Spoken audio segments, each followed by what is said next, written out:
Hello guys, good morning, good afternoon, good evening. Mrs. Kapramdi Vlog po ito.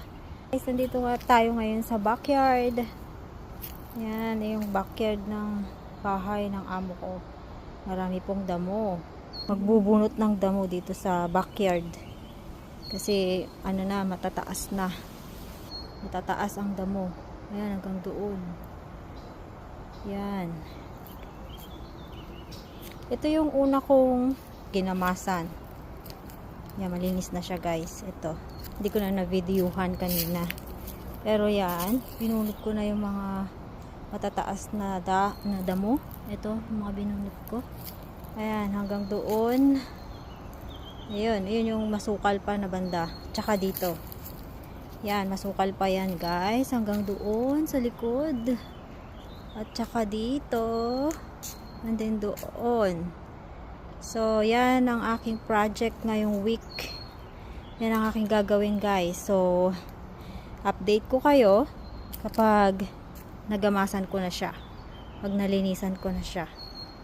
Ayan, habang walang ginagawa, magbunot-bunot muna ng damo. Sobrang init na ngayon dito guys.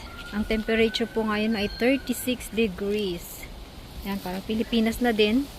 Ang init pag nandito ka sa labas. Ayan, kahit na mahangin, mainit na rin yung ano ng hangin. Ayan guys. Ayan, sobrang init. Ay, may papakita pala ako sa inyo guys. Ito oh. Merong ano dito. Strawberries. Nakita ko. Kaya, ano, ingat tayong magbunot kasi meron pala ditong strawberry. Ayan, may bunga siya guys, pero maliliit. Ayan oh. Ayan. Gagamas ako ng damo. Samahan niyo ako. Hindi naman po inutos sa akin ito ng aking amo kasi hindi naman ako talaga naglilinis dito sa labas. Pero gusto ko lang gawin.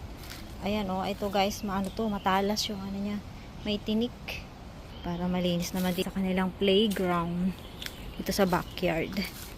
And guys, update ko po kayo guys kapag ito ay nalinisan ko na. Ayan, siguro magbibideo tayo bukas habang naglilinis ako. Ayan, thank you for watching. Sa mga hindi pa nakapag-subscribe sa aking YouTube channel, please do subscribe po and like, share, and click the notification bell na rin po para ma-update po kayo sa aking bagong upload videos. Yan guys, thank you so much and see you again for my next vlog.